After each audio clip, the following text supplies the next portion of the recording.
Cards. No bad jokes. All right, good morning, everyone. Welcome. I'm Hasti. And I'm Brian, and we run the food program here at Plug and Play.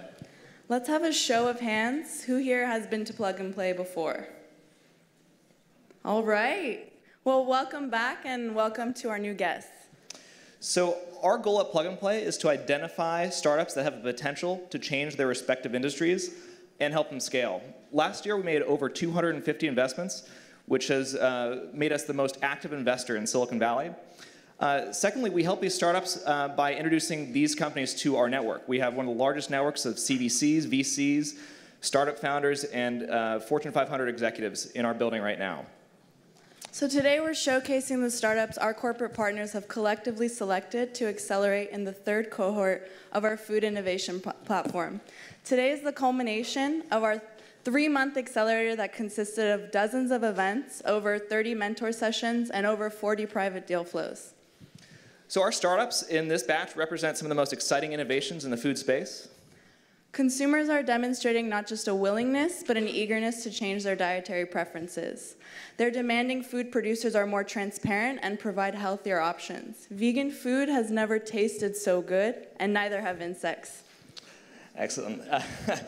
Also, we are finding new ways to sustain human life in our world's least forgiving regions by increasing crop yields, reducing waste, and providing potable water.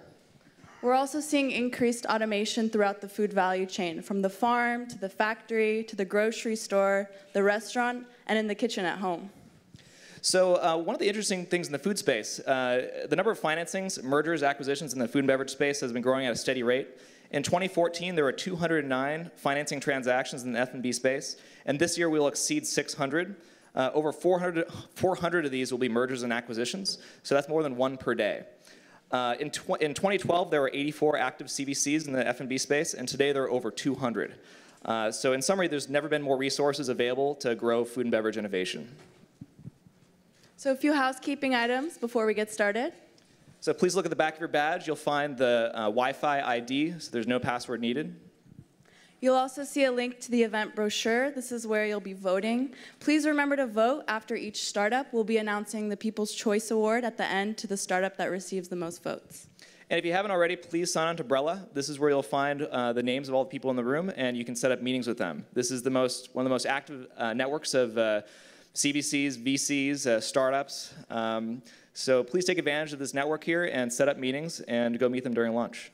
And after the startup pitches, you can meet the startups in our game room, which is adjacent to the cafeteria. All our startups will have demo tables with green tablecloths. And before we get started, I'd love to invite our CEO, Saeed Hamidi, on stage for a few opening remarks. Thank you. That was very well-rehearsed duet. Congratulations. You know, like I usually come up here and wing it. I think they actually worked on this.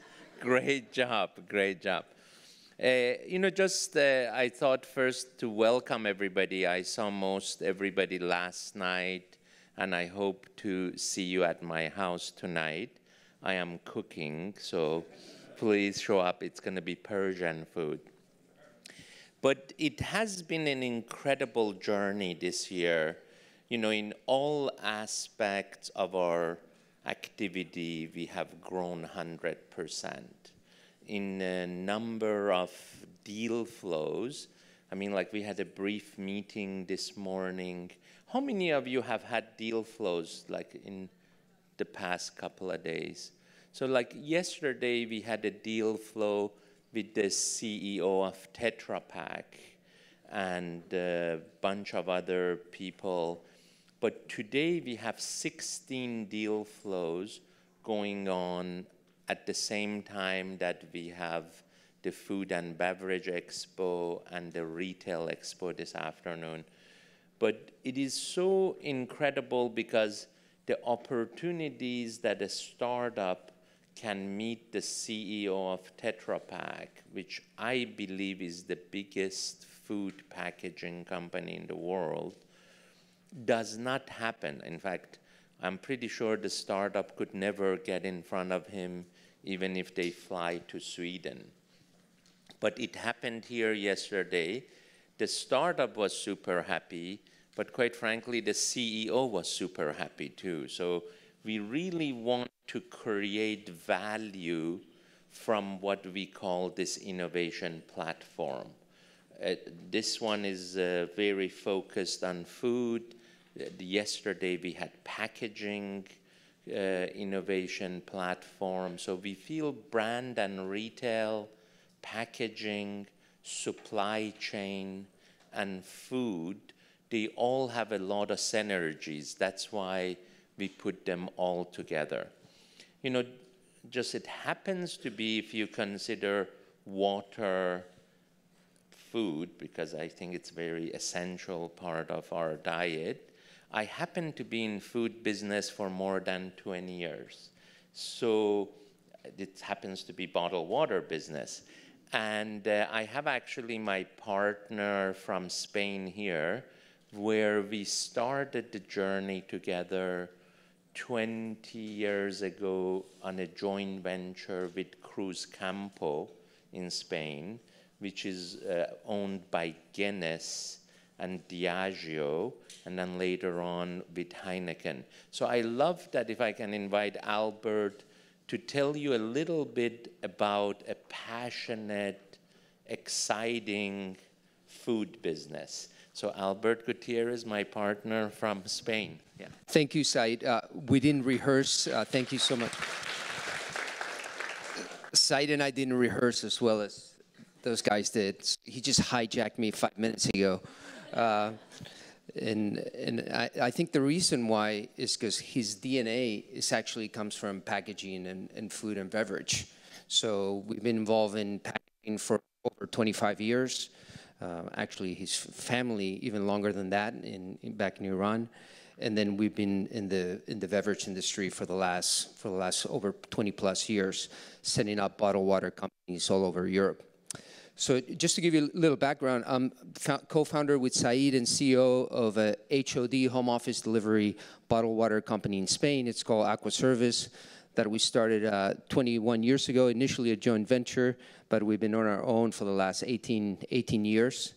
Grassroots operation, and we started from zero, and today we're market leaders. We service about 250,000 customers in Spain and have about 1,100 people on board.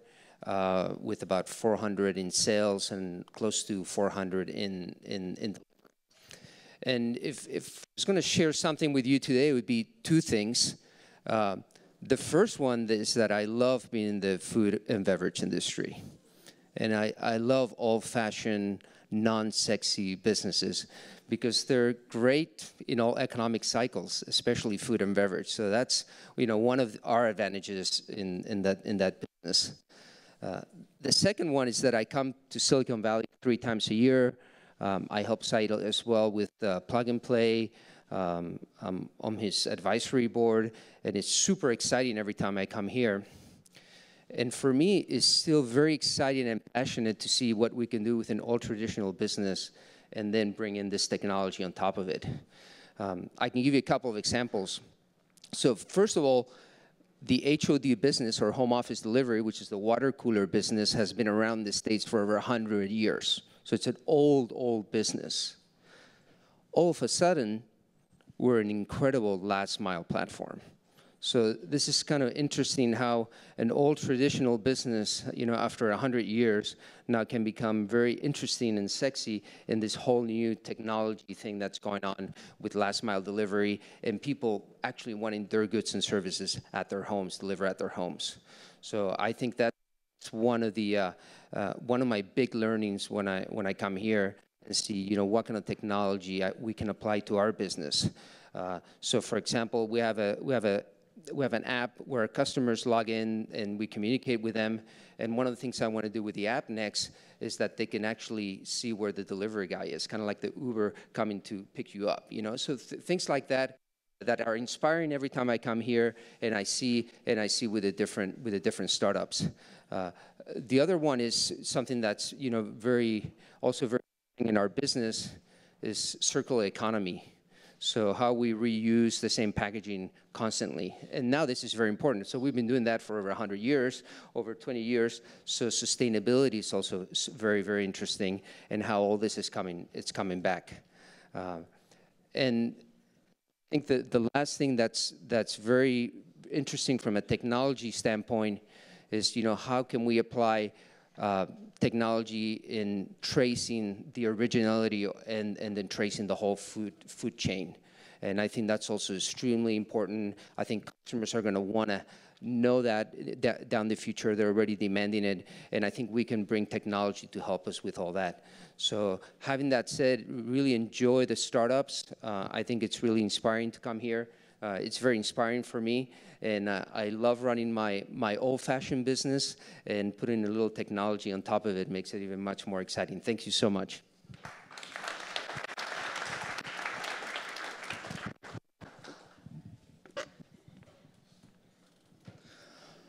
So before we get started with our pitches, I'd like to introduce our keynote speaker, Frank Clemens.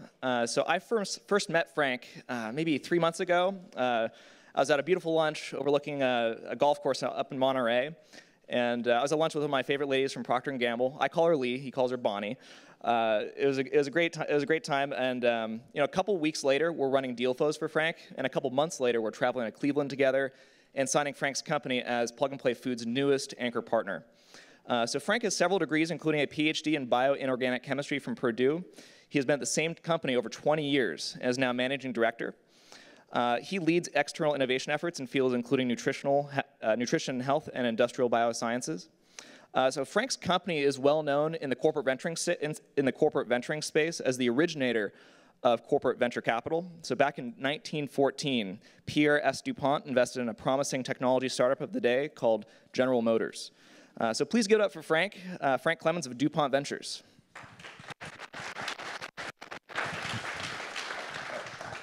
And we have a little award.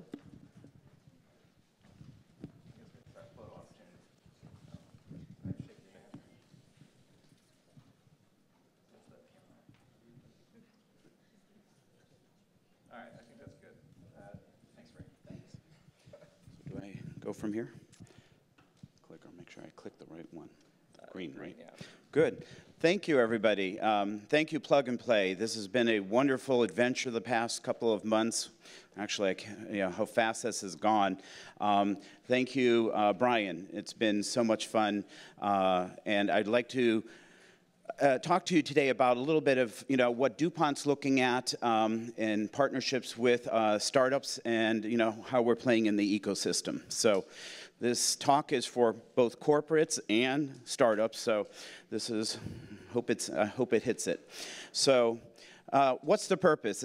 For us, it all starts with one idea. Okay, the idea can be from within DuPont, can be from the outside. It could be a combination of both. But what we really are trying to do is use the resources at DuPont to bring innovative products to the market very quickly. And for all the startups that I talked to, I said, I know a lot of you have some great dreams and where your transformational products are going to be. I'm looking at core products. What can we bring out in 6 to 9 months from the day I meet you guys? And so, and how can we do that? And we do that by, working with our customers. We're going to leverage our global science, engineering, and marketing and manufacturing expertise.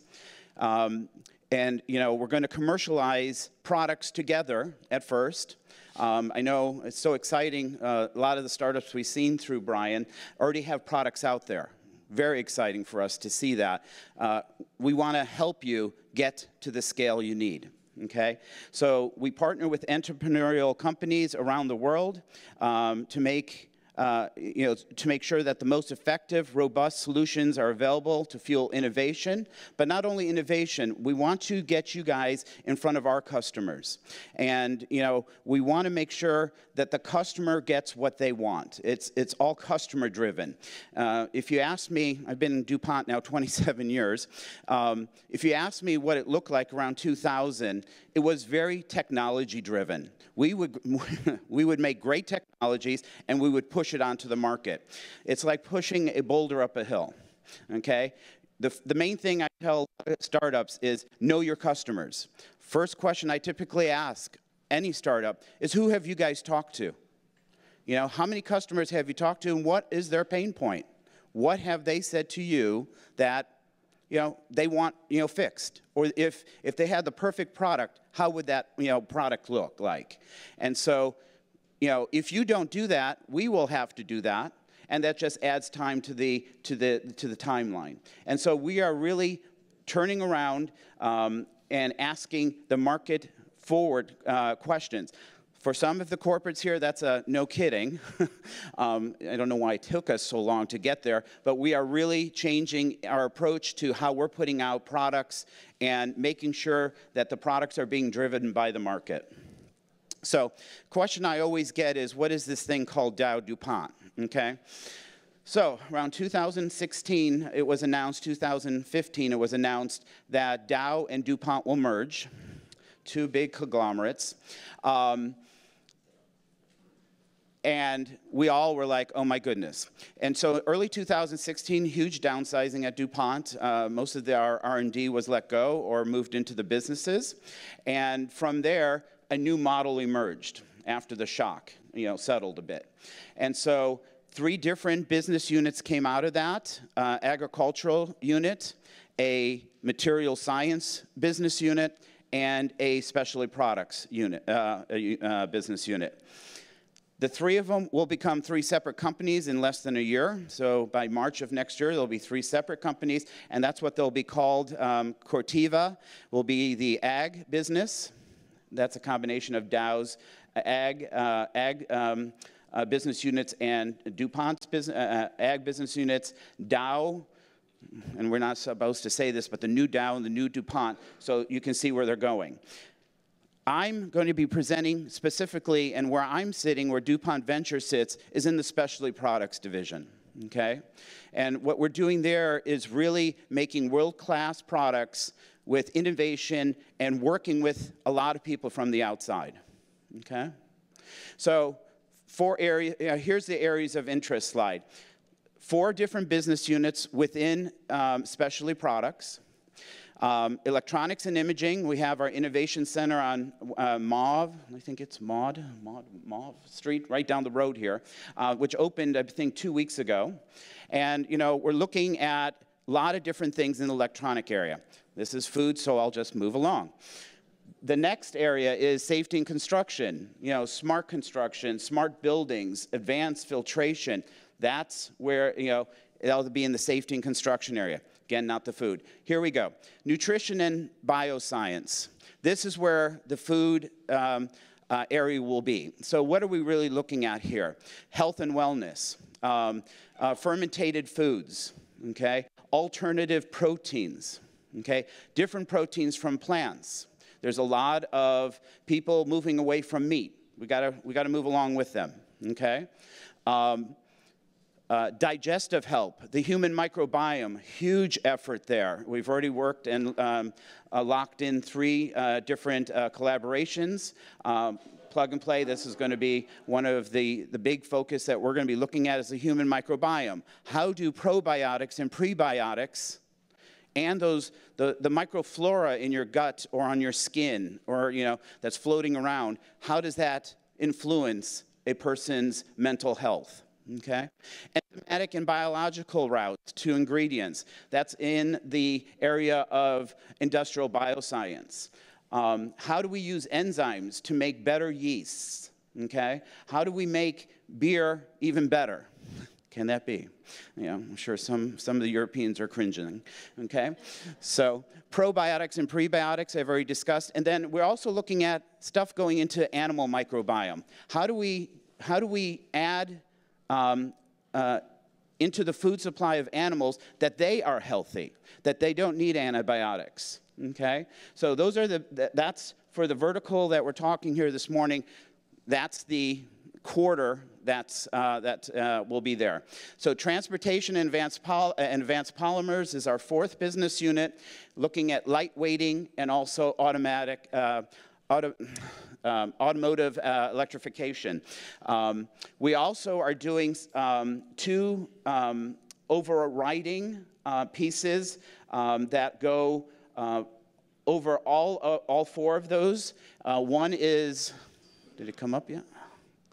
Digital transformation. How can we digitize our manufacturing sites? How can we digitize our electronic notebooks? Our, Tyvek, 50 years in the business, still going extremely strong. I see tons of buildings being put up with the DuPont Oval on it. It's really interesting to see as you're driving here. And so, how can we take all that data from 50 years, electrify it, put it into a way that we can then use digital transformation, mining and items like that. So we're working with a lot of companies on that front.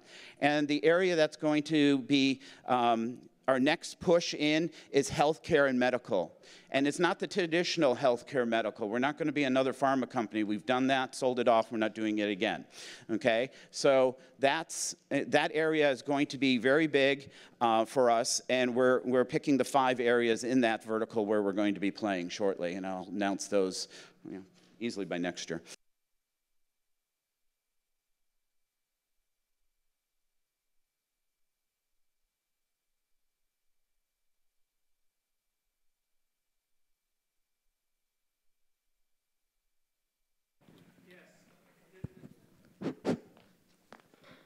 Hello, Frank. Thanks, Ryan. So how do we work with startups? We identify startups in multiple different avenues. We use accelerators. Plug and Play is one. The deal flow through Plug and Play really, if Brian, he says certain things, then we're going to hold him to it. So in the next year, it should be interesting. We also use PitchBook. How many startups know what PitchBook is? There's around 1,200 corporates out there. 80% of us use PitchBook. Get yourselves in it. You'll come up in all of our listings of when we do startups. Go to their website, get yourself on there. Okay? Lux and CB Insights. CB Insights, the same thing. CB Insights is a startup in New York that gives you information about startups. Does also a lovely piece on marketing, so any corporates, really interesting piece. Innovation centers, we have 13 of them. We're going to lose a few when we separate. We'll probably have about 9. Our closest one is here in Sunnyvale, and that just opened last week, or 2 weeks ago. University startup connections. We use Osage, which is a fund up in Philadelphia. We're located in Delaware, so Philly's nice to go up to. And NCET2, a great organization if you're coming out of the universities as a startup. We have a lot of internal connections. A lot of our scientists go to meetings. We then draw all that together. We also, external connections, GCVA, that's the Global Corporate Venturing Association. The corporate ventures, we all work together. Tyson, I send a lot of stuff to Tyson, to Reese, and so that's me. So to Reese and Tom, so I keep sending a lot as I see it. I know we won't be using it, but hey, the piece what we're trying to do is if there's a promising startup, we want to get them going, okay? OnRamp, yet to, this things in Canada, the Business Development Canada and Mars, Delaware Innovation Space, that's a 5-story building that's all wet labs where we bring in startups that we invest in that don't have wet lab space or wet lab capabilities, and they can work there. We also, and the VC funds, we're in several funds, but a lot of VCs like working with us, okay? So how do we then, once we have identified it, got it down to a short list, talk to y'all, hey, we want to do something, we move into proof of concepts, okay? With the deal flow that Brian has given us, so he showed us 5 companies so far, and 4 of them we're doing proof of concepts with. He's really doing very well, so he better keep that up. So no pressure, Brian. And so it's a pay-for-service model. What we really are doing there is trying to make sure, I'm trying to de-risk the investment. And, the biggest, bless you, the biggest concern our leaders had was, we get into investments, the technology doesn't work, the startup pivots as they need to, and then they pivot strategically away from us. We're strategic investors, and so it really is a concern of ours. And so this typically takes 6 to 8 weeks. In the life science area, that could take 6 months to a year, but it's well worth the investment, okay? Once that is positive, and the reason I also like it is if DuPont signs and gets an investment agreement with a startup, and we don't fund your next round, it looks really bad for the startup, and we don't want to hurt startups like that. Proof of concepts are very quiet, and so CDAs are in place, and so people don't know we're working with certain companies. And so if the technology doesn't fit us, it really doesn't hurt the startup.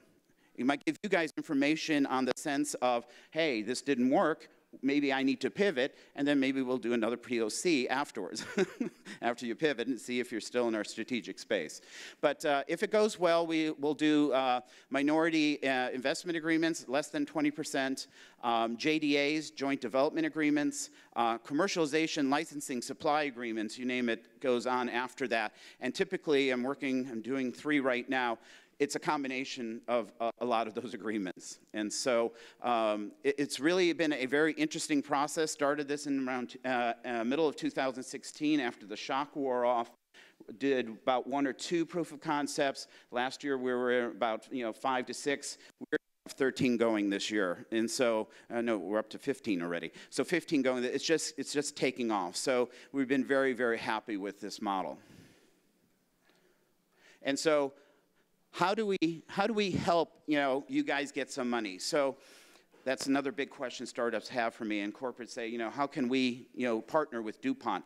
We are about 98% a B2B business. We do not go out to the end customers. Our customers are in the value chain, and so we partner with our B2C partners and further down B2B partners too. So, and we will co-invest together. We will give the startup a list of 10 corporates that we would work with that are our customers and 10 VCs. Out of the 4 that I'm doing, 3 startups clearly said, we want both strategics in there, which shocked me. I thought, a VC and a corporate would be a nice combination, but 3 out of the 4 easily said, no, we're going to do 2 corporates. And I asked finally why, because I kept getting this. They said, you guys are taking us all the way down the value chain. We're going to get products out into the market, which is very important. And so that's, it is a very interesting model. We're working right now with other corporate VC groups on 3 deals, and it's really looking well. You will not have to deal with us independently. We will come together. The 2 corporates will come together and do 1 term sheet for you all, so you don't have to have 2. And then we will we'll go through the investment documents that way. We also co-invest with venture capitalists. We find out of the list of 10 that we give them, the startups, it is the startup's choice. We don't force who we want to invest with. That's up to you. It's your business, it's your livelihood, it's your ideas. We don't push that. We give you a list of who we would work with, and we go from there. And so, we're very flexible on who leads the deal, if it's one corporate or if it's the VC. And we always trying to find VCs in certain verticals that are, that will match up with you guys, where your space is. So I'm having a hard time finding people in the life sciences, VCs in the life sciences, not a very popular VC area to invest in, but that's moving along to do that. And the VC companies have been really coming to us and saying, God, I love this de-risking of the technology piece. That's their biggest black hole that they have. They really, when you do a due diligence, it's mostly a paper exercise. If not, it's all a paper exercise. And so you really need to, that really helps them de-risk, how good is the technology. So this is my last slide. And as I tell startups, I usually say, I just want to see 3 slides in your pitch. Usually your pitches are maybe 5 minutes. Well, today they're 3 minutes, so you should have 3 slides. So I try to keep mine, clear to the point. And, I really would like to thank again Brian and the team from Plug and Play, and you guys for your attention. This kept saying 0.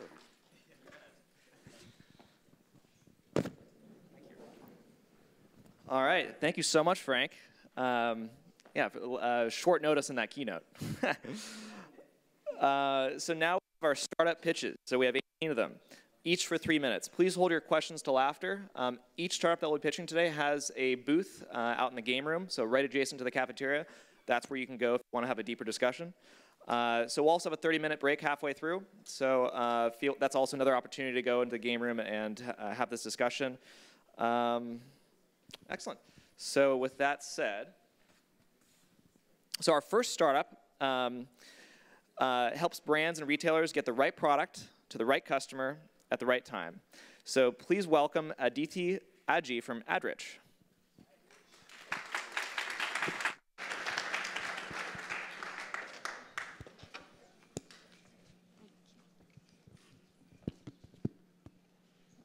Thanks. Okay. Morning. We are Adrich, and we are enabling a smarter way for you to connect with your consumers. So brands today have a lot of data, promotions data, retail sales data. But all of this ends at the retail store. There's no visibility or data once the product leaves the store. Because of this, brands are often trying to understand their consumers and the needs, and because they don't know what they want, 85% of new products fail. So we said, what if the products themselves could talk and tell the brands how, when, and where it's being used? We have developed the world's first connected smart label that collects and transmits usage data in terms of when it's being used, how often it's being used, is it being used at all, and more importantly, when consumers run out and need more product. All of this data is autonomously collected into our dashboard, and we also enable a two-way communication between you and your consumers. So essentially, we have now established a direct feedback loop from the consumer to the brands with real-time data. And for the consumers, the next time you run out of coffee or shampoo, you'll find one at the door. Zero-touch shopping. We are starting with market research applications, test marketing for new products, and we've had some pretty interesting insights across various product categories. People run out of peanut butter between 10 and 11:30 in the night. Also, people snack on peanut butter at 3 in the afternoon in the office. So these are some pretty interesting insights that brands could use. But the biggest highlight in the last 3 months is our partnership with Tyson. I would love to thank Rizal and his team. This has been the fastest corporate. We signed the deal within 3 weeks. And we are helping them launch the new product. They're using our platform for better positioning the product and getting real-time feedback from the consumer to quickly iterate on product development and launch. We are also partnered with Panasonic, who want to bring the innovation to their retail partners. Please check us out at their showcase in the second floor. And we also have set up a live demo at their Panasonic labs in the first floor. We are here celebrating early adopters of innovation. And we would love to partner with each one of you and help you better understand your consumers and get that direct feedback loop and one-on-one connection. And I have a great team to support me. We have a demo table there. We'd love to talk to you more and love to partner. Thank you so much. Well done.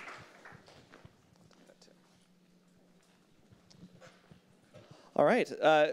Our next presenter has a novel platform to understand and engineer microbiomes and is using it to address critical needs in agriculture. So please welcome Jamie Batcher from Boost Biomes. Sorry? Hope I didn't butcher your last name. No, not at all.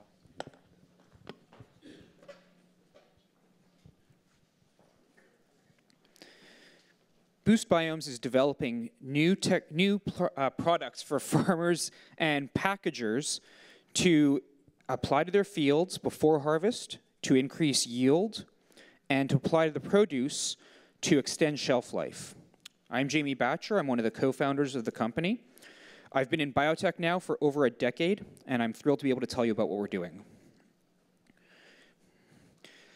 So here I'm showing you an example of our technology. You're looking at 6 raspberries, which we've deliberately infected with a fungus called botrytis. You probably have found this in your fridges at some point. I have a 6-year-old. We throw out raspberries every week. And so what you can see here is by day 3, you see that fungus starting to grow. By day 5, it's covered. Now, we've deliberately infected these raspberries and now treated with our product. And as you look at day 5, they still look great. You'd still love to eat them. We've done something similar here with squash and another fungus called powdery mildew. Powdery mildew causes a lot of problems for growers in the field. What you can see here is a control we've deliberately infected and a treated, labeled T, that we've deliberately infected but then treated with our product. And you can see we've dramatically reduced the amount of powdery mildew on the treated leaf. So there's a big opportunity here beyond just what happens in our fridges or what happens in the grower field. Overall, fungal pests destroy enough food every year to feed over 600 million people. This is the kind of impact that we're looking to have with our technology and with our products. There are a lot of great beachhead opportunities as well. And those are, of course, the ones that we're looking at first. These are what the products are going to look like on the shelves, both a pesticide and a preservative that we can sell to growers to apply to their field and to producers and packagers to treat the products. We've got a very experienced team between myself, my co-founder Rob, and our lead scientist Karen. We've got over 35 years of experience in biotech. My co-founder Adam Arkin is the inventor on the core technology and a recognized leader in the field. Chris and Jasper advise us. They've both had exits in the agricultural biotech space. One of them to our friends at DuPont. We're here today to talk to new partners.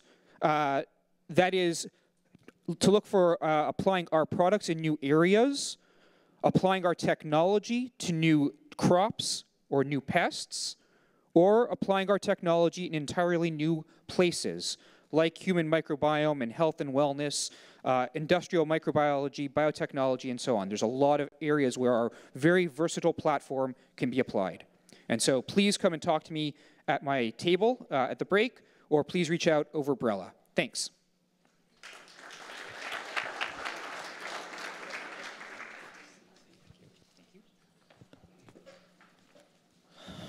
All right. So for the next presenter, the first insect that she ate was in Laos in the year 2000. It was skewered cockroaches. So please welcome Robin from Seek Foods.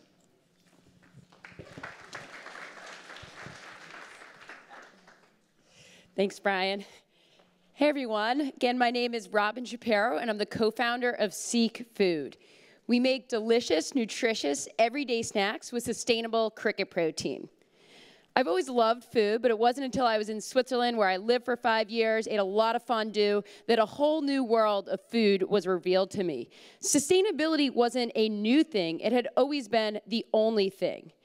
And then, after reading a United Nations report that outlined the powerful potential of edible insects, I became compelled to popularize this in America. Insect protein has the ability to solve global health, hunger, and environmental issues unlike any other food. And currently, over 80% of the world's nations are already eating insects. That's because they're extremely nutritious. They're a complete protein, and they're also high in iron and calcium, omega-3s, B12. They're also one of the oldest foods. So when we're looking to data and technology to drive what we eat, I believe in thousands of years of human evolution where we've been consuming this abundant, all-natural food.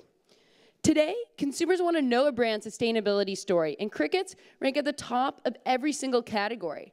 They use significantly less land, feed, and water than traditional protein sources. So there's this real incredible global potential here, and that's where Seek comes in. Our goal is to become the #1 and most trusted cricket protein brand. For those of you who heard my pitch last time I was here, I shared that we're at this really exciting time as awareness of cricket protein is at an all-time high.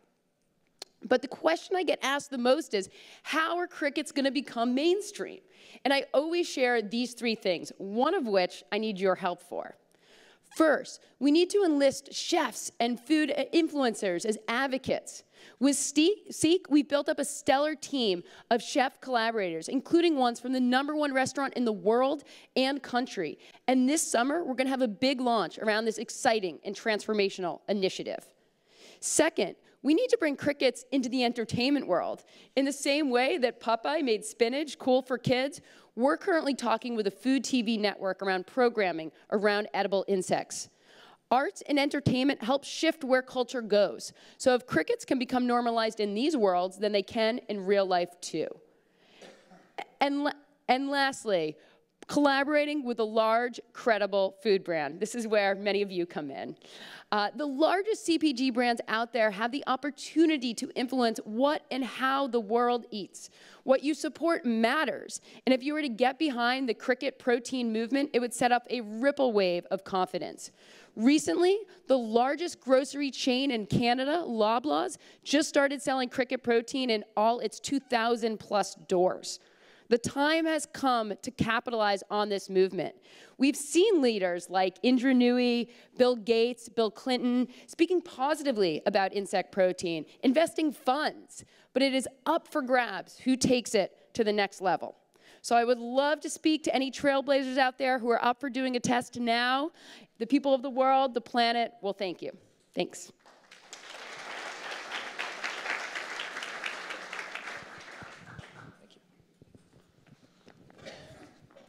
As a reminder, on the back of your badge, you'll see a link where you can vote. So please vote after every startup so you don't forget.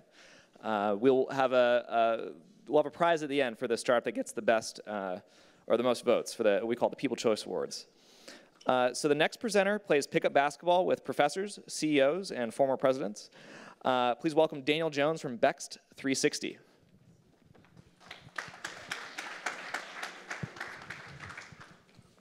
Good morning. I'm Dan Jones from Bext 360, and we are essentially a blockchain company that traces products from the very first mile of production all the way through consumers. So how many of you were naked last night? No one? Who wanted to be naked last night? Who got up this morning and stared in a mirror for 5 minutes at yourself naked? That's what your customers are doing in your supply chains right now, whether it be cobalt, or whether it be palm oil, or whether it be coffee. Your consumers know more about your supply chains than you do, and they're certainly more concerned, at least what we see, about the impact of those supply chains on the environments in which they're sourced. So we're focused on large, inefficient markets like coffee, like palm oil, like seafood, and focused on understanding how we can connect consumers to those initial first mile production of those goods. It's kind of the perfect storm. What we saw is there's growing market demand for these goods. There's farm to table, what we like to call farm to table on steroids, where they want to know exactly where the palm oil comes from that's in their CPG. And also, the country of origin is changing. These supply chains are all built upon technologies from the 50s and 60s, spreadsheets and antiquated systems, where now they have 3G connection, they're making digital payments, and using the blockchain, we're able to deliver capital to that first mile of production. There's a $4 trillion shortage in capital funding for small-scale farmers, $4 trillion, $2 trillion in Africa alone. Using the blockchain, we can deliver capital from banks like Rabobank and Paribas directly to the suppliers of these goods. So we use blockchain, cryptocurrencies, AI and machine learning, and markers to ensure that these goods are from the country of origin. Our machines, for example, in coffee, can do over 10,000 objects per minute. Oops, I went too far. And trace goods all the way through the supply chains. So we use the blockchain at the instant we collect the goods, which is a difference. We have what we call commodity cryptocurrencies, where at the very moment we collect it, we turn it into a digital and actual asset. So as that asset goes through the supply chain, the banks and the consumers know that it has value, and at the end of the supply chain, we're able to deliver that smart contract back when the consumer pays their invoice. So we provide all this as software as a service, traceability as a service, so we're able to get an immutable record of all of the traces. We tokenize the balance sheet, so there's actual value on the balance sheet, reducing cost of the bill of lading, reducing cost of the insurance on the supply chain. We track across multiple owners, enable lending and capital, as I said, and verify proof to the millennials that want proof. They don't want to be greenwashed anymore. Enabling what we call conscious consumerism, which is the connection from the consumer all the way back to the producers. That's what we do, and I think it takes courage to show your supply chains to your consumers, and they're going to be demanding it soon, and that's what we're here to help with. Thank you.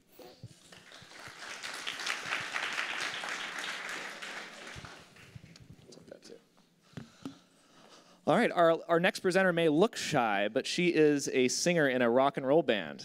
So please give it up for Lynn Oswald of IsoThrive.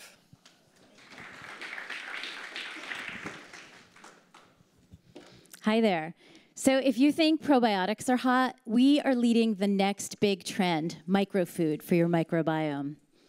Now, we all know we're supposed to be eating a healthy diet, but is this actually healthy?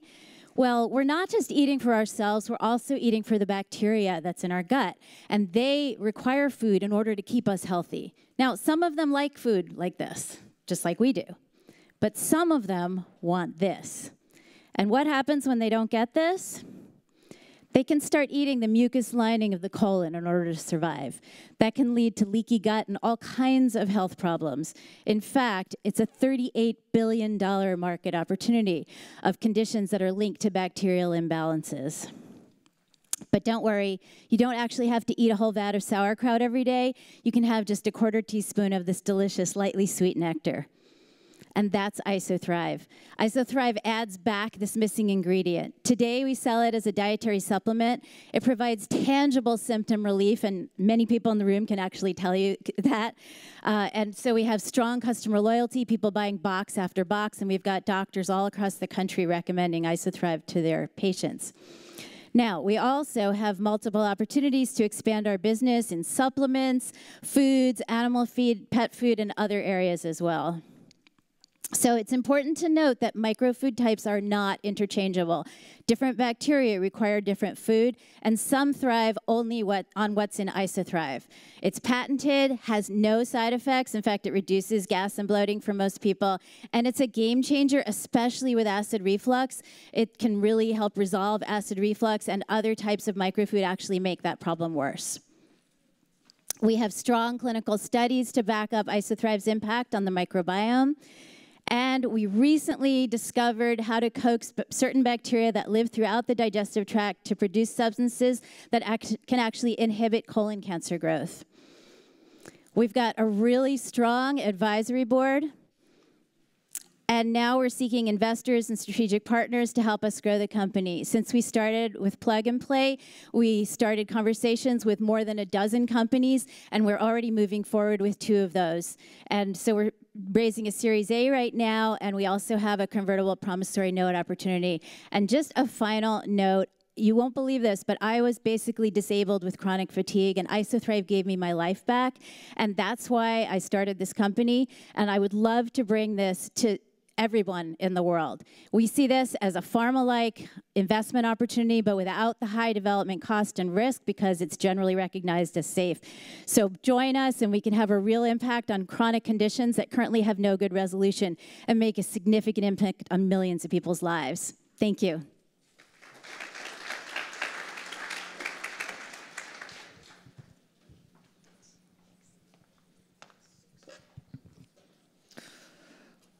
Our next presenter provides revolutionary solutions for food safety that makes the industry save time and money while making food safer. So please give up for Kareem of Novalize. Which was, okay. Hi, everyone. As everyone knows, in this room here, we're in the middle of a revolution in the way food is produced and in the way we consume it as well. Every day there is new great product. They're all healthier, they're more tasty, they're more sustainable, but we all expect them to still remain safe when they arrive in our plates. However, every year there's still 600 million of us who are sick due to foodborne illness. In most cases it is due to a microbe like E. coli or Salmonella. There's different ways to control the risk. One of them is to take a sample, to analyze the product, and to look for the pathogenic microorganism and say if the product is safe or not. We have a case study here which is showing that this sampling and analysis is not a silver bullet. When you sample almonds, which are grown in California here, 1 out of 1,000 almonds are contaminated with salmonella. If you sample and analyze them, we have 1 chance out of 10 million to detect the salmonella.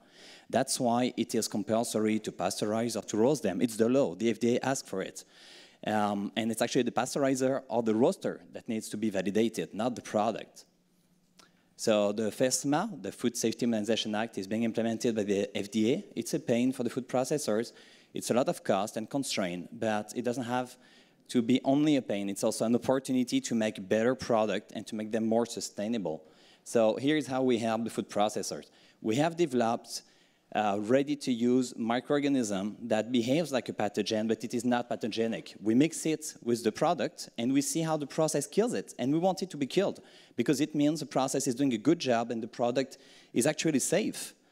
So using this bacterial surrogate, we can follow inside the factory this reduction of the bacteria content from 100 million per gram down to 1,000 per gram. So it's fast, it's simple, and extremely reliable. The product comes as a ready-to-use kit so that everyone can adopt it easily, and it's applied to the suite of digital services for process monitoring and optimization. Some of our clients using the product not only are compliant, of course, but they also increase their process productivity by 40%, and they have much better product because they accurately follow the right parameters they want to apply on the product. We work already with many big multinational companies. As you can hear, we're not only American, but also French. So we work with a lot of European companies. And now we're here to develop this product thorough enough to make it the next blockbuster, just like the Petri film from 3M that you may have heard of. So we're open for our Series A, and I'd be glad to talk to you at our booth after the pitch. Thank you.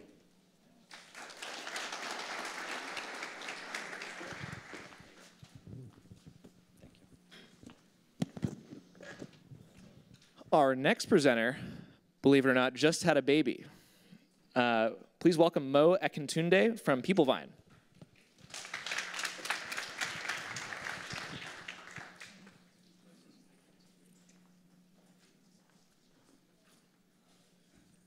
So thank you, Brian.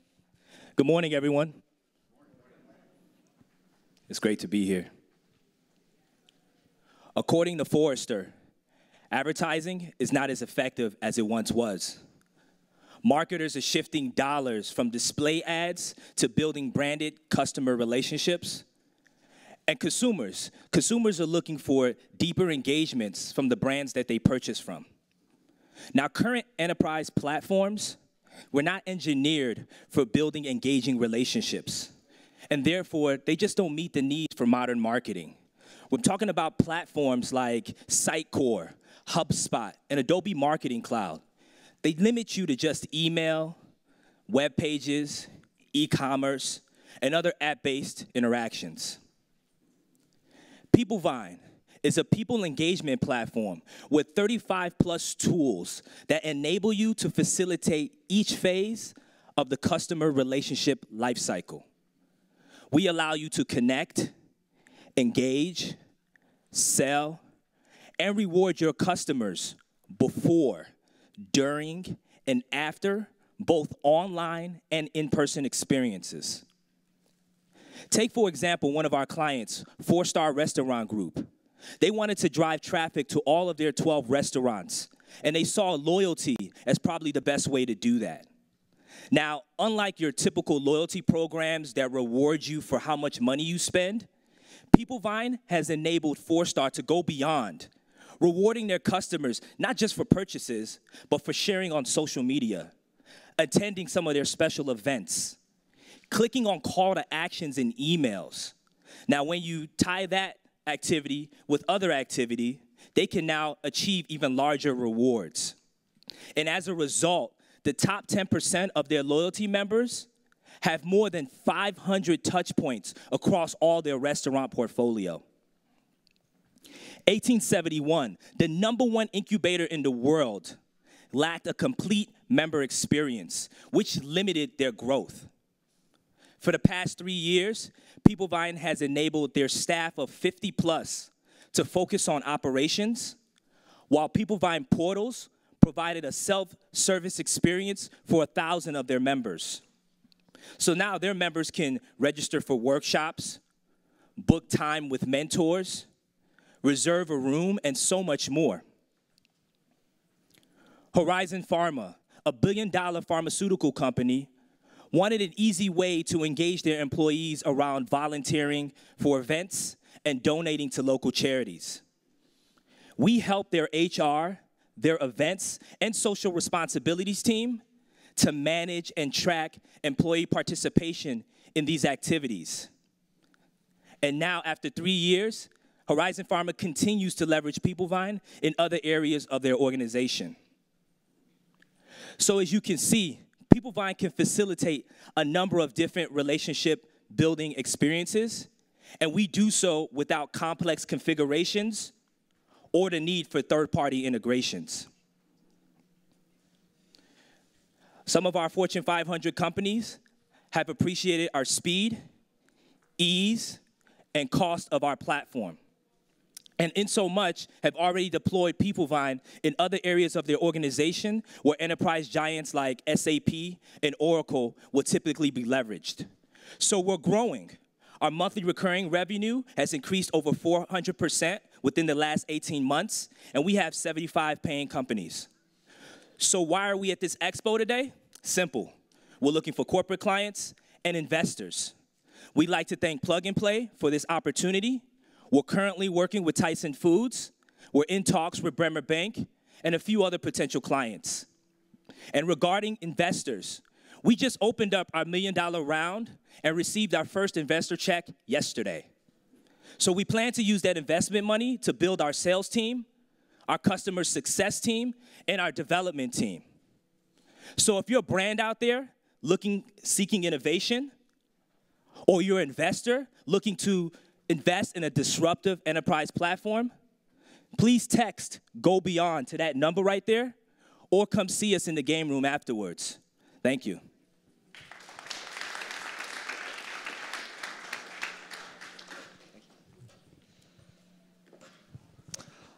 The next presenter recreates human milk sugars. So please give it up for Chae-Young Shin from SugarLogix.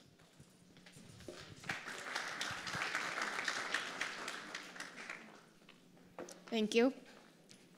Hi, everyone. My name is Chae-Young. I'm a CEO and co-founder at SugarLogix, where we recreate the best-kept secret in mother's milk. Mother's milk undoubtedly is the best source of early life nutrition, and currently no infant formula can come close nutrition-wise. One of the largest missing pieces is the human milk sugars. They are the third most abundant component in mother's milk, yet they're not accounted for in most infant formulas because of the difficulty to recreate them. Now, they are a variety of complex sugars, and they're very different from the sugars that we are familiar with. They're not sweet, and they are healthy. They have prebiotic properties. This means that they help promote the growth of the beneficial gut bacteria. Additionally, they have antimicrobial properties. They help fight off the bad bacteria. And these effects are applicable for adults as well as babies. This is why at SugarLogix, we're aiming to recreate the human milk sugars by using our yeast fermentation technology. This is our yeast, the yellow circle in the middle. They take up the starting materials, they reassimilate it inside the cells and create the human milk sugars, which are then separated and purified into white powder-like form, like this. This is a picture of our first human milk sugar product, 2-fucosylactose. And now, where do these go after they're made into white powder? They can be put into infant formula, making it closer to mother's milk. They can be used as supplements or be included in functional food and beverages to help promote gut health for adults. Additionally, they can be used in skincare products to help balance the skin microbiome. This is our business model. We purchase our starting material from suppliers, we manufacture the human milk sugars, and then we sell them to CPG companies. We have a lot of potential customers in our sales funnel. We are planning to start selling our first sample quantity this year, and then our first industrial scale quantity next year. So far, we have succeeded in developing yeast strains that can produce the first human milk sugars, and we are going to further scale that up in the coming year. Simultaneously, we have started to begin yeast strains to develop our second product. We have a well-balanced team of scientists and business persons with over 40 years in industry experience in total. And we are supported by our amazing advisory board who are world experts in fields such as biochemistry, metabolic engineering, process design, corporate relations, and communications. Currently, we're seeking for industry partners who have expertise in clinical research, manufacturing, and product formulation. Join us. Thank you.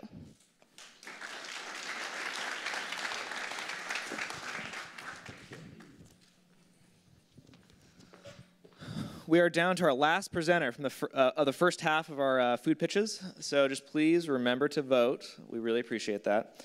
So our last presenter was recognized as on Inc. magazine's 30 Under 30 Most Inspiring Entrepreneurs of 2018. So please give it up for Sunny of Finless Foods.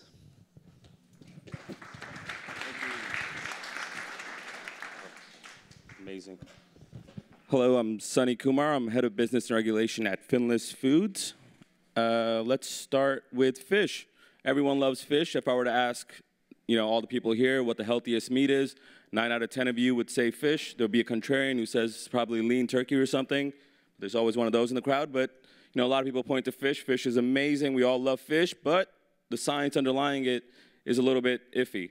So fish has high levels of mercury, which are only increasing as the world gets more and more industrialized. In addition, we have microplastics in our water now because of all the water bottles we pump out into the ocean, and they get stuck in the fish's fat. So that's a big issue, and we're eating that stuff.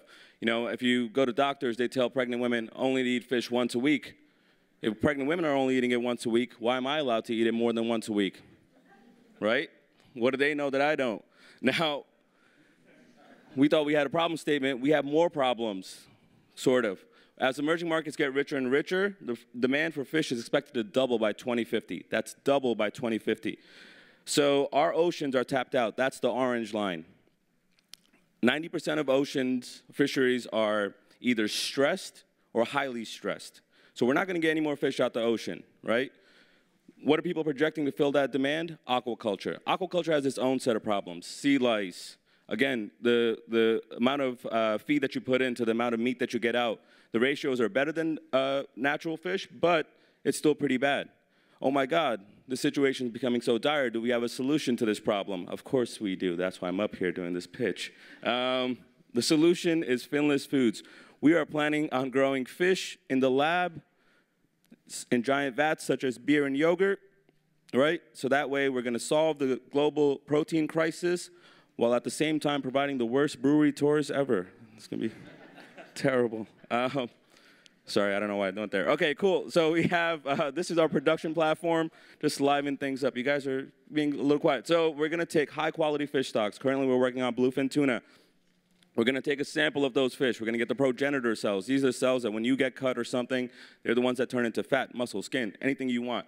So we're going to isolate those cells. We're going to cultivate them in a growth media. We're going to grow them out, and then we're going to package and ship them out to all the world. Now, our go-to-market plan is pretty simple. We're going to start off with high-end restaurants because it's still a pretty expensive technology. But as we sort of get it to price parity, we're going to move in straight to the customer. One of the coolest things about our platform and what gets us really excited is right now there's a lot of places that are landlocked. I went to school in Chicago. We couldn't get a decent salmon there because it had to be shipped in from either Alaska or the East. By setting up these facilities in landlocked areas, you could provide people with fresh, high-quality fish, free of mercury, free of all those contaminants, right at their door. So we're really excited about this. This is our timeline and milestones. We are currently at the R&D phase with our seed round funding, and we're really excited to have a product out by 2019. So we're looking forward to that. We have end user interest. We've been getting a lot of press and publicity, so we love it. Thank you guys. We really appreciate you all. What else do I got? Here are the two co-founders of the company. I was not that guy that he mentioned. I am just the head of business and regulation, but Mike and Brian, there are two co-founders, and they really are as close as that picture makes them look. They love each other. It's a great company, and I highly recommend that you invest in us. Here is a brief video. We are making history right now. All right, you ready? Yeah. There you go. It tasted like fish because it is actual fish. I did notice a couple things that were missing. It didn't seem to have mercury in it, and it was also missing the antibiotics that are rampant in aquaculture. Why would you choose to farm or fish wild fish with all that environmental and human health cost when you could just have it made by Finless Foods?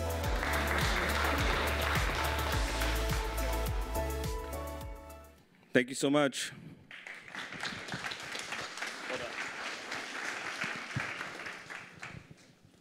That concludes our first half of the food presentation. So thanks so much for staying.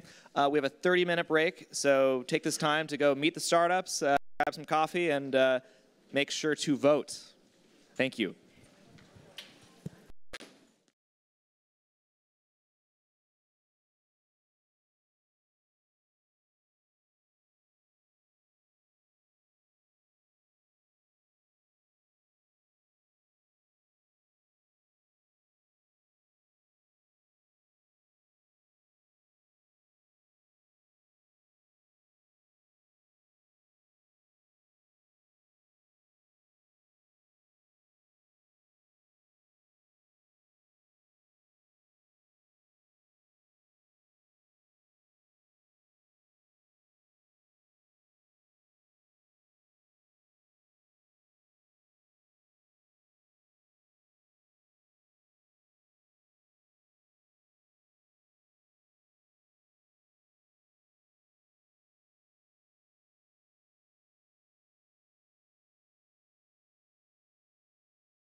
we have developed natural preservatives for use in the food and beverage industry. We make sustainable seafood. We are recreating human breast milk sugars from yeast fermentation. What we do is dynamic pricing in supermarkets based on expiration date. YoFit is a clean, innovation, plant-based product.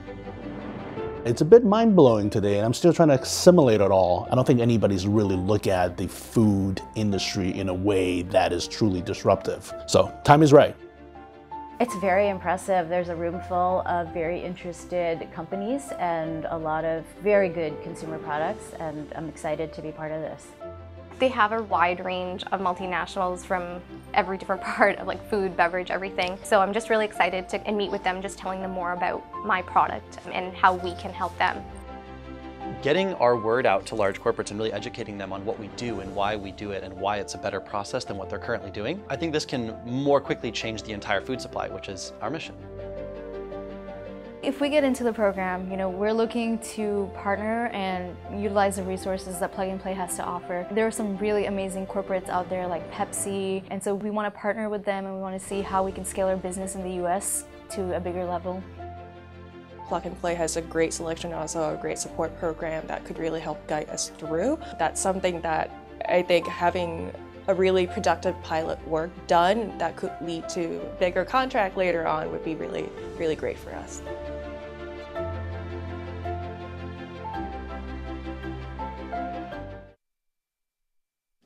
All right, welcome back everyone. So we have the second half of our startup pitches, and then at the end we'll present 2 awards. First up, we have a surprise edition. Actually, this startup wasn't part of this batch. It's a startup Saeed's really excited about, and it's one of our portfolio companies. So this startup unlocks profitability in last mile delivery by grouping group behavior and impulse purchases. Please welcome Manish from Joyrun.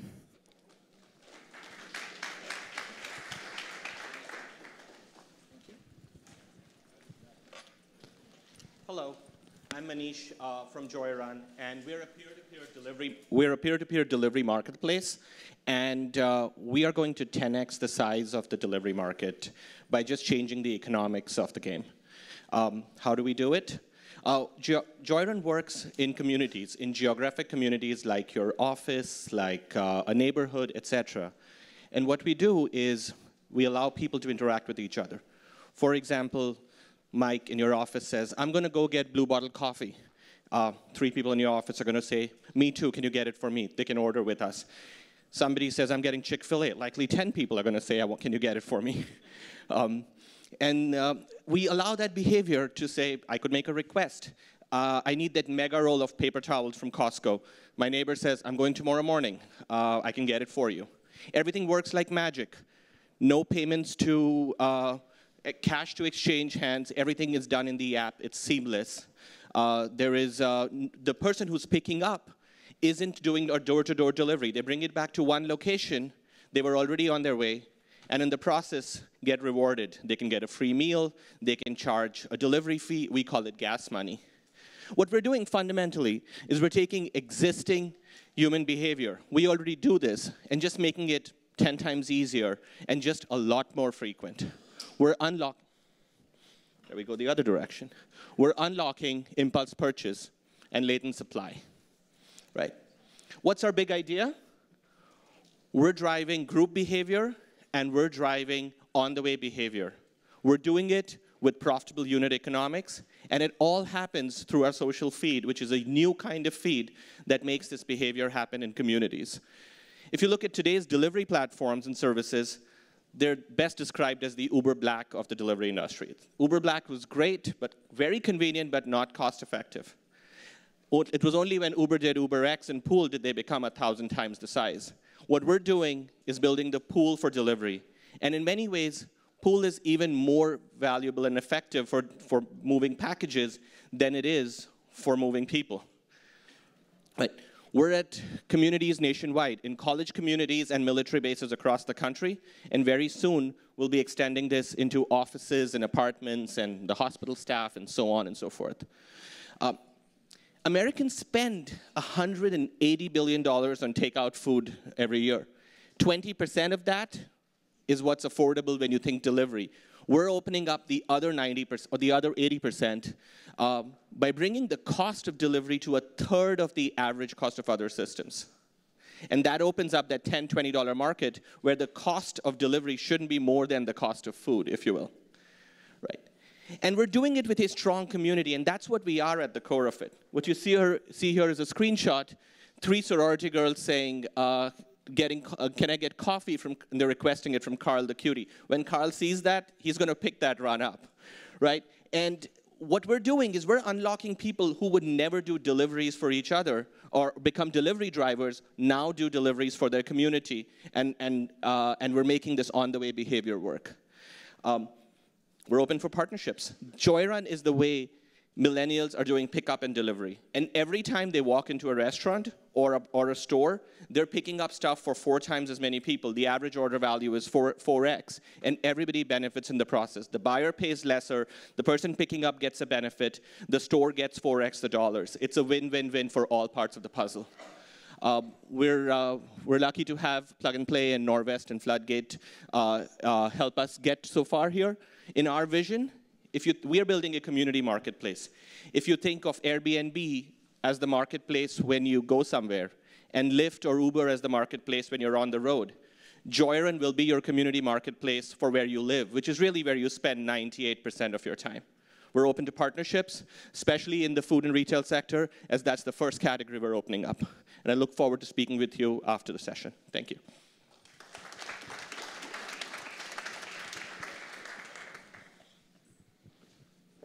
Thank you. So this next company was recognized on Fast Company Magazine's 2012 list for world-changing ideas. Please welcome Terry from Folio Water.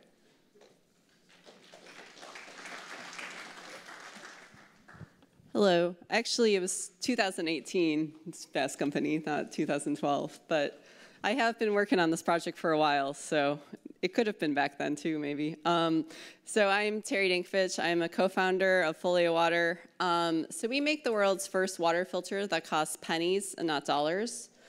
So a lot of people think, oh, this is really great for charities like Water.org or Charity Water.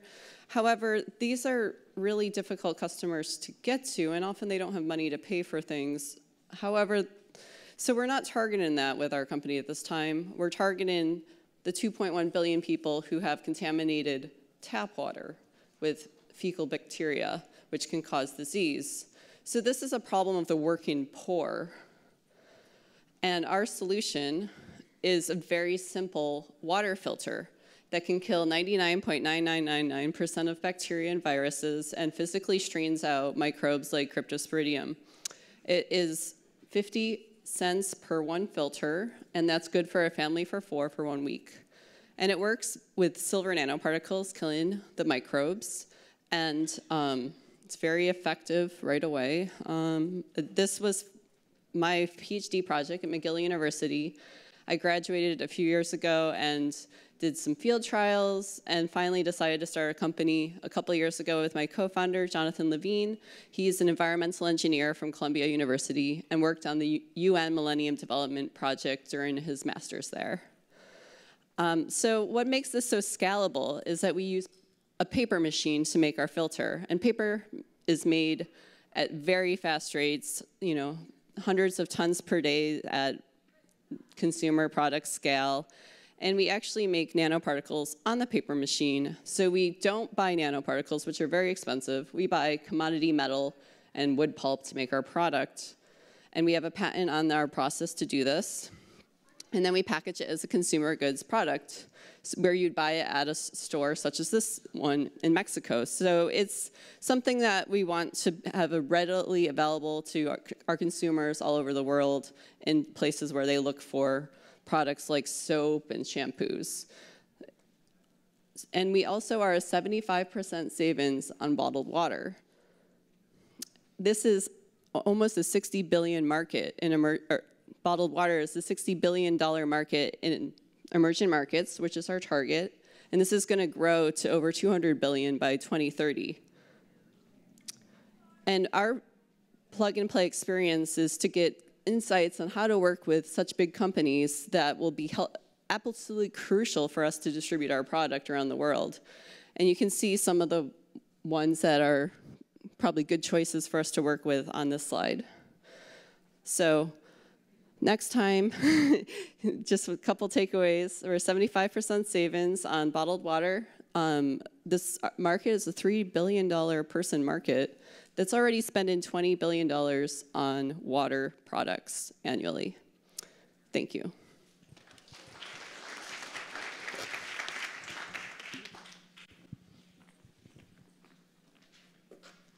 So our next company won the Pitch Slam contest at Expo West this year. Please welcome Greg from No Brainer. I'm going to do it, a verbal. Hello, and thank you for allowing me to share No Brainer with you. My name's Greg Leidick. I'm the COO of No Brainer Foods, a ketogenic company I started with my wife, Sherry. Many of you might know us from Two Moms in the Raw, a company that Sherry founded while in a healing crisis when diagnosed with MS. We're proud that we made raw foods accessible for all, and now we're doing the same thing with healthy fats. Next slide. At No Brainer, we make functional coffee creamers and beverages from healthy fats, not sugar, so that your body and brain are working at their best.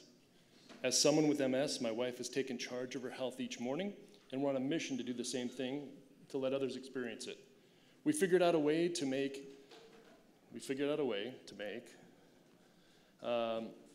improve customer habits rather than changing customer habits. Next slide. Research shows that healthy fats, organic grass-fed clarified butter, and MCT oil give the body the energy it needs to feel optimized. And imagine having these ingredients in a perfectly portioned packet, something like this. This is delicious in a cup of coffee or tea, something that 93% of the population enjoys each and every morning. The NIH has scientifically proven that these ingredients, first thing in the day, boost the brain and the metabolism, so you're burning fat for energy, not sugar. Starting your day with No Brainer eliminates harmful carbs from your appetite. The kicker, 95% of us believe breakfast is the most important meal of the day, yet 60% of us skip it, thereby failing to get the necessary nutrition to balance our sugar levels, support a healthy brain, and maintain a healthy weight. 68% of coffee drinkers put creamer in their coffee every day, 37 billion cups a year. It's a $3 billion market that hasn't seen innovation since 1940. Next slide. 14 months ago at launch, we expected a couple $100 in sales, and in the first month, we had over $10,000 worth of creamer sales. Last month, we launched our instant beverages, where you can get a hot coffee, a chai, a matcha latte, or a hot chocolate. Later this year, we'll launch our multi-serve liquid bulk creamer. Next slide. We see consumers want No Brainer. Athletes, thinkers, moms, millennials, the weight conscious, even diabetics, for whom Indiana University released a report showing that a ketogenic diet helps in the reversal of type 2 diabetes. We have 65% repeat business on Amazon. We have already over 1,000 doors and $450,000 in sales. Would have been $1 million, but we had to turn away orders because we couldn't keep up with demand. We actually said no to purchase orders. Next slide. Not a bad list for 1 year of business. Pretty proud of that. Next slide. We're clearly getting the attention of some very powerful and influential markets. Next slide. And we're getting some press. So we've caught the buzz of the industry and gained mind share with our core consumers in powerful niche markets. Next slide, please. So funding and uses, we're raising our A round. We need to accelerate. 50% of our raise will go towards working capital for finished goods so that future growth is not constrained. Next slide. Our plan and your investment takes us from 1,000 doors to 10,000 doors and from 450,000 in revenue to 16 million in 3 years. We'll improve our margin along the way. Next slide. So Sherry and I have done this before. We grew Two Moms in the Raw, our last company, to 40 million in sales in 10 years. Next slide. We don't do it alone. We've got great advisors. We're looking for new ones. Next slide. With No Brainer, fueling your day is as easy as Stir Me Up Buttercup. From athletes to moms to students, No Brainer is really making a difference. Next slide. Sherry and I would welcome your support and participation so you can help us get the world to improve their hot beverage rituals and join us in saying, Stir Me Up Buttercup. Thank you.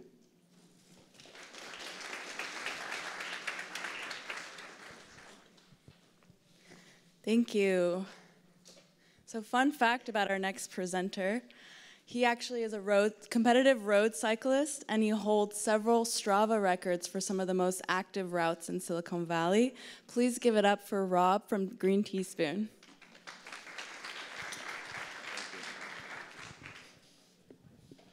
Hi. So yes, I admit I ride my bike a lot. I'm very passionate about it and get out there whenever I can, really whenever I'm not working. Because one of the other things that I love is what we're doing at Green Teaspoon. We're basically studying the way that aspects of the food chain affect the microbiome, and in doing so, we've realized that it has great potential to alter long-term outcomes for people, short-term and long-term.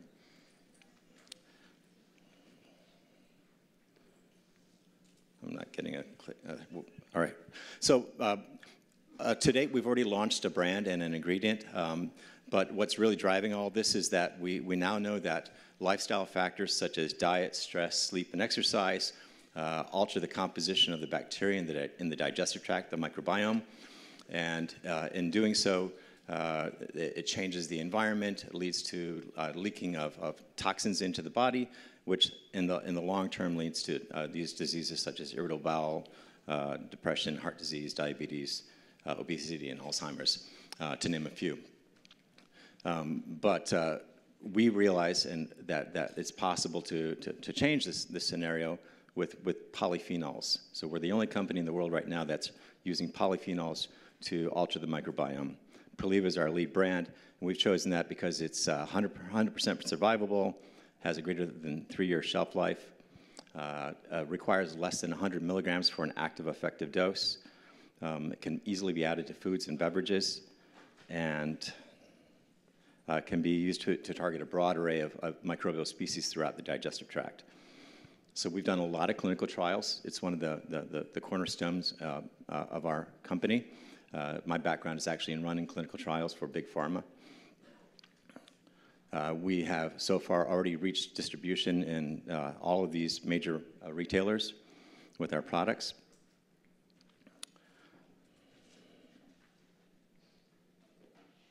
And our purchase orders are tracking up steadily, particularly over the last 6 months.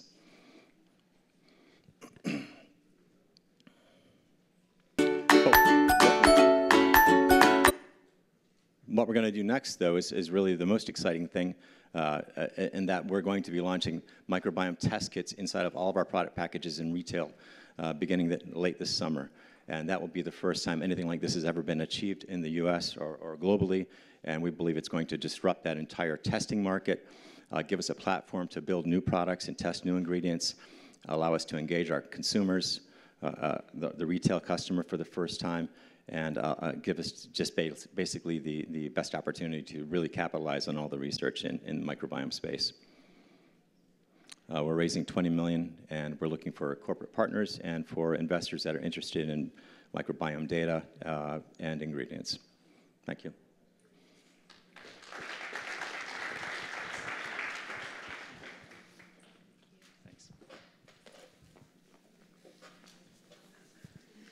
Our next presenter wants to make great food fast, not fast food great. Please welcome Andy from Yokai Express.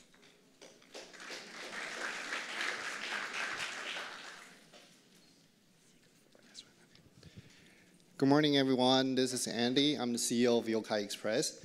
So do you know like how hard to open a gourmet food restaurant in the United States? You need to find a location, you need to find the exact experienced chef and then the waitress, waiter. And also you need to apply business license, you need to hook up the power, water, everything. So it takes you about like 12 to 18 months to open a very high-end style restaurant. So Yokai Express help you to solve everything. We provide a one-stop shop solution.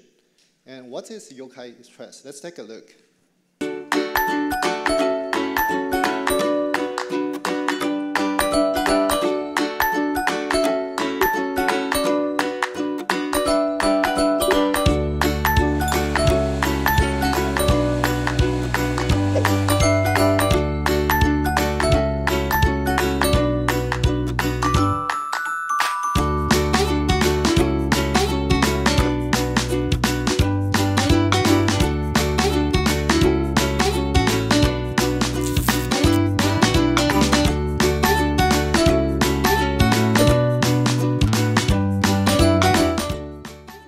Pretty amazing, right? So you can actually get a gourmet food from a restaurant in the box in 45 seconds. So what's the potential of Yokai Express? Actually, if you can hook up the power, we can install everywhere.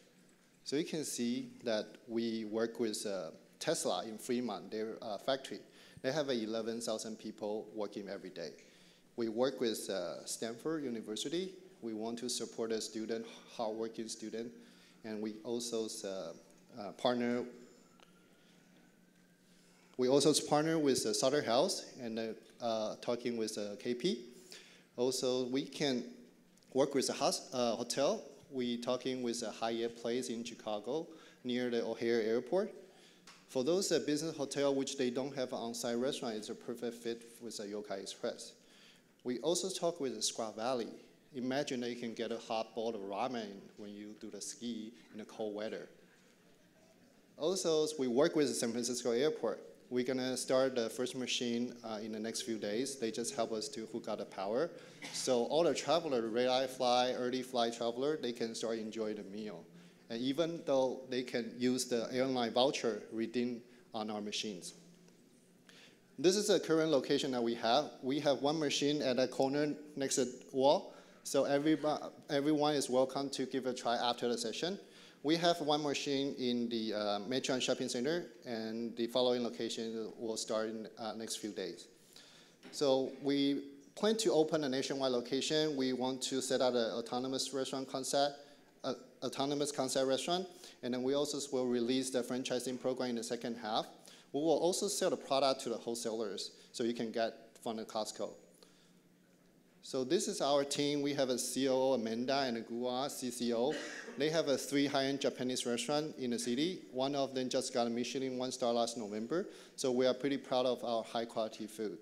We are at a very fast growth status. So we are welcome all the investors and the industrial partner to work with us. Thank you.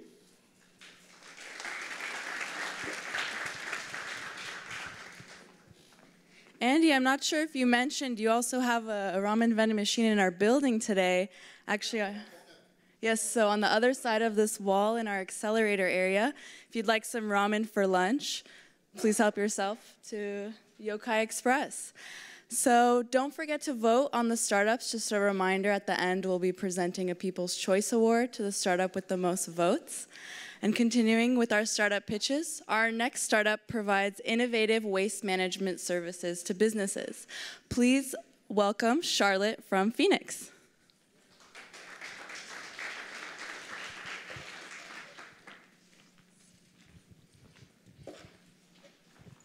Hi, so I'm just going to start with a few numbers. 1/3, it's 1/3 of all food production in the world that goes to waste. Every year, that's enough food to feed the whole American population for 6 years. And in the US alone, it's $218 billion worth of food that goes to waste every year. We created Phoenix with a simple vision that, well, waste is a resource. And our ambition is to make trash the exception and the reuse of products the new rule. So how does it work? Well, every day in today's economy, in a supermarket, you would get thousands of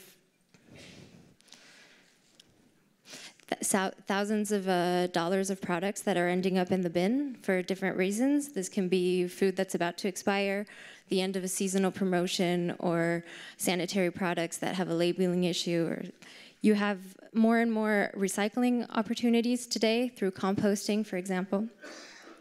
And with Phoenix, basically, we connect our clients to a network of different receivers that will reuse the products. It could be charity organizations, it could be farmers for animal feed, it can be businesses that transform food products into new products.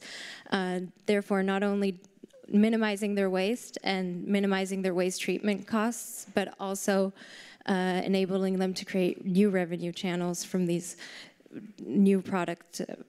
Our impacts today, we've, across Europe, been able to create over 80 jobs, working with 1,000 clients, most of them major retailers or food producers.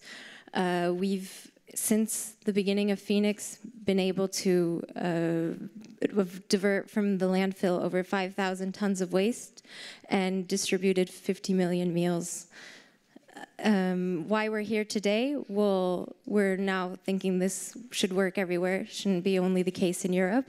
And we're hoping to launch in the US. We're looking for clients, partners, and investors to help us put the bin out of business. Thank you.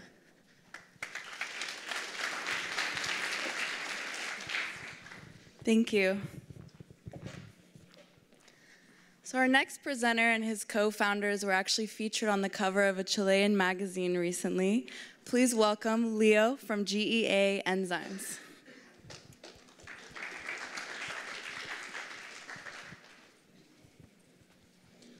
Hello everyone, I'm Leo. I'm the CEO and co-founder of GEA Enzymes.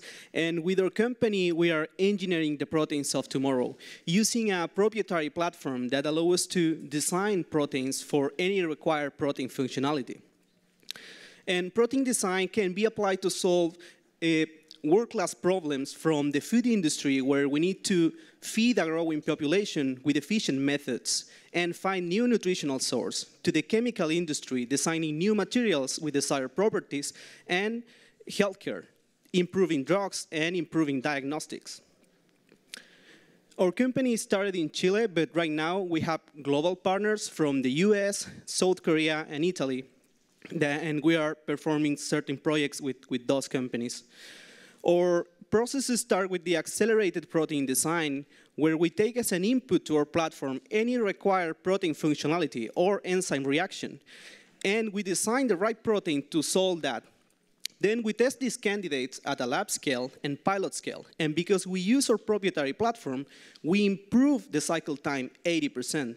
Finally, through a collaborative process, we help companies to deploy the technology into their final products. Our business model is B2B, including upfront payment, milestone payment, and license royalties for the product. Our cycle time per project is around 1 year. Some of the program benefits include improving product performance, and because we dramatically decrease the deployment time, we also decrease the R&D risks. And all of this is thanks to our proprietary platform that is called MADI. And MADI was trained using a state-of-the-art deep learning technology to learn how nature builds proteins and how proteins works. And because we use artificial intelligence, we are faster than our competitors, and we can test millions of candidates within minutes.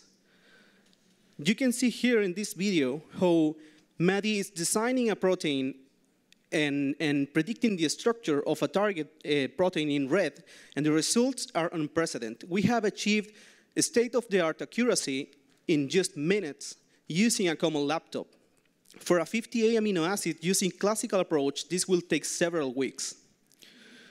And using this platform, we have developed the world's first set of enzymes that are able to transform lipids at a molecular level, so we can unlock new textures for the food industry, like spreadable chocolate or replacing palm oils and olive oils in different textures. And also we are working on food antimicrobials, helping companies to extend food shelf life, long-term food shelf life, avoiding the use of inefficient chemical compounds. In terms of our competitors, our platform is faster and smarter, because allow us to test less candidates at a lab scale, from 1,000 to just a couple of tens, and that decreased the amount of R&D expenses. We recently closed our seed round, and we're exploring new partnership to reach our goal of 16 million revenue within the next 4 years. None of this will be possible without our amazing and highly skilled multidisciplinary team that combine biotechnology experience, bioinformatics, sales and marketing, and artificial intelligence. So we invite you to join us to engineer the proteins of tomorrow. Thank you very much.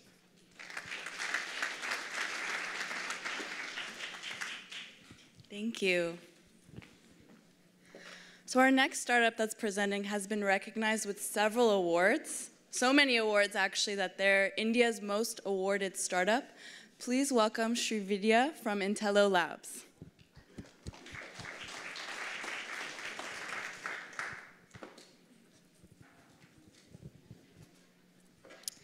Hi, good morning, everyone. My name is Srividya, and I head the U.S. operations of Intello Labs.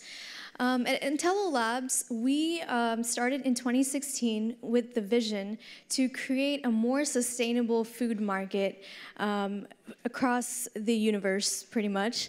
And so what we do is we use artificial intelligence and image processing for the quality evaluation of fruits, vegetables, and other agricultural commodities. Farmers and procurers can get detailed reports of their commodity by just using a simple cell phone camera. So currently in the world, $1 trillion is being wasted on food wastage and other roadblocks throughout the food supply chain. So that's where our solutions come into play.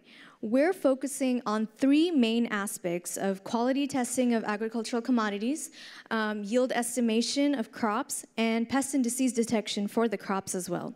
So I'll quickly run you through one of our solutions, and this is our quality assessment of tomatoes.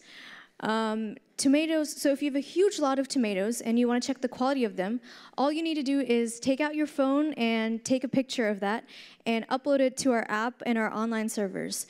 The output gives an estimation of what is defective to a major and minor level, and this is all done using artificial intelligence and neural networks and all that.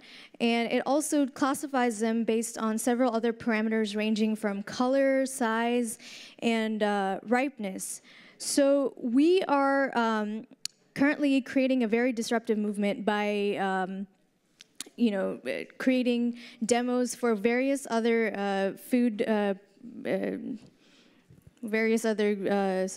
tomatoes and cardamoms and all that. That's where we're doing that. And so our business model is very based on subscription model. And we are also, but if you don't see something on the list right there, we can customize it as per your needs because this uses artificial intelligence and image processing. But this wouldn't be possible without our clients and our accomplishments and our team that we've gotten. We are a global team across US, India, and Sweden. So at Plug and Play, we're seeking to raise $1 million in investment for creating a more disruptive and sustainable food market. So thank you, and I look forward to speaking with you all.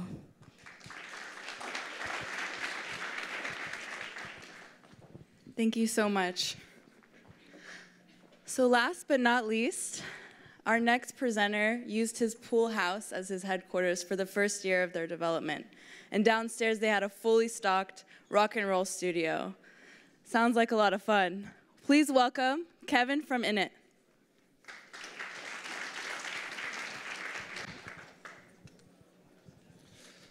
Thank you. Hi, everyone. My name is Kevin Brown. I'm the CEO and co-founder of Innit. So I've been running and starting companies here in the Valley for the last 20 years. I co-founded the company with Eugenio Minviel, who is the former CEO of Nestle and Unilever in various parts of the world. So we built a smart kitchen platform that really seeks to unlock the information inside food and use that to empower consumers to eat and live better. If you look today, everything in life has gotten easier. So music, movies, video, taxi cabs, you click a button, something great and very personalized happens. But cooking is still way too hard. In fact, if you wanted to get the same kind of guidance, you'd have to open up 7 different apps to make dinner. And so we looked at this problem set and found, hey, we've got a great opportunity to help fix that. So we built a platform that takes consumers through the entire journey of planning, shopping, prepping, and cooking. So starting with the question of what's for dinner and how do I find the right foods for me and my family. A culinary GPS system that walks through the step-by-step of how do you prepare foods and put together great meals. And finally, tying into the smart appliances that are now arriving by the millions in consumer kitchens. And so we can send a 14-step Michelin star recipe to your smart oven to cook your chicken. We're already working with 4 of the top 6 appliance companies, 2 of the top 3 food companies, and we put together a major strategic partnership with Google. We were at Google I/O yesterday. In fact, at CES and at South by Southwest, they featured us as one of their flagship demos of how Google Assistant and Voice can really start to add a lot of value in the home and how we can start to really create a new experience. So we're really delighted to have been partnering here with Plug and Play, a fantastic team, and talking to many of the companies here in the room. I'm going to close with a video that Google made following that CES demo, and we'd be delighted to speak with you after all the presentations. Thank you.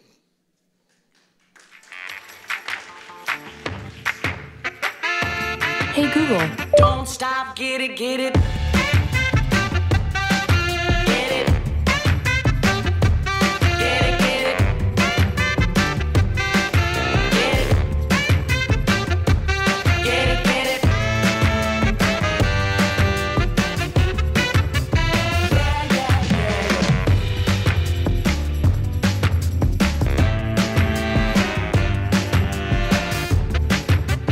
Don't stop, get it, get it. Thank you.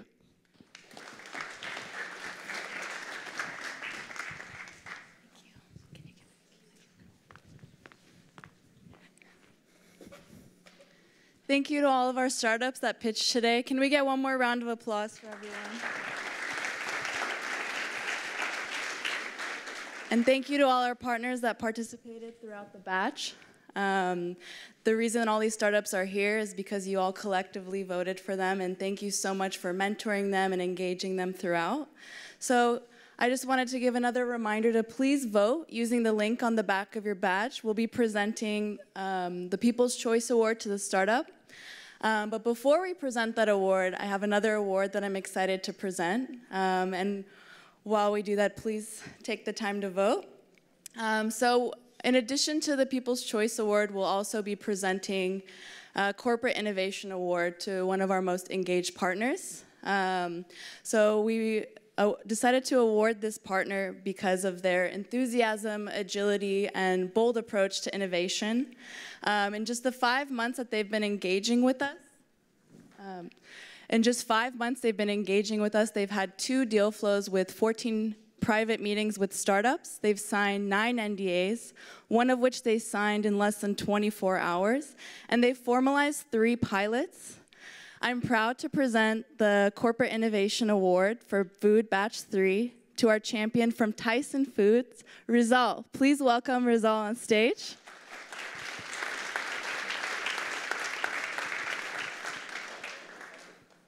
Thank you. Thank you so much. Thank you. Can you say a few words? Of course. Well, first of all, thank you so much for Plug and Play. Thank you so much for all the corporate partners in food and beverage. And also big thanks for all the startup community, especially for this batch.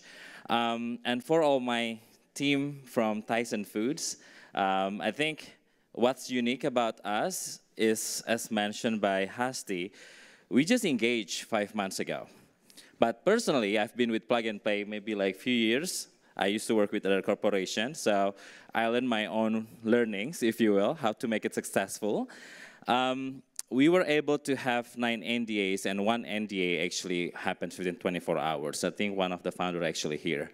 So then we formalized the pilot. We have 3 of them. So the idea behind what happens if we don't do anything versus if we do something with them, the costs will be more impactful. So sometimes as a corporation, we overthinking so many things. I think try to do something different, try to do something new, will help us and inspire us to do something better in terms of our innovation. And this is just the beginning of our journey from Tyson Foods. We are committed to work closely with our startup companies, with the ecosystem, everybody. And also, we're not only working with startup companies, we try to partner with other corporations as well to launch our innovation. So in the next few weeks, we will have an announcement through our partnership with other corporations as well. So I think I'm just happy with what we can accomplish. I'm happy to see my team is inspired from Tyson Foods. The biggest opportunity for me represent the company is how can we take this to become our new ways of thinking and changing the culture of innovation internally. Yeah, I think that's it from Tyson Foods. Thank you so much, guys.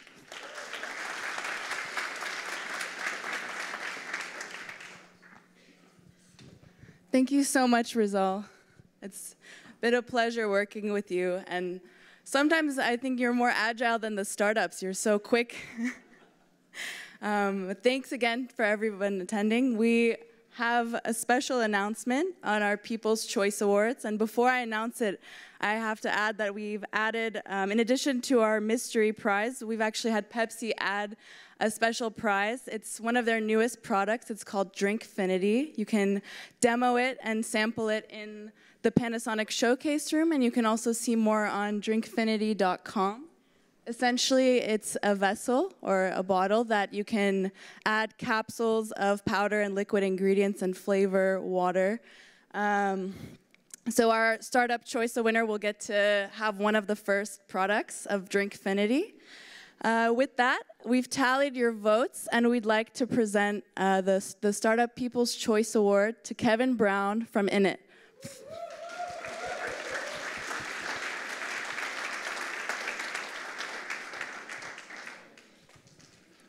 Well, thank you very, very much. We really feel privileged to be part of this this community. There's a lot of great changes coming in food, and the people around the room here are really making a big impact. So we're really proud to be working together with you. Thank you very much, and we'll see you soon. Thank you.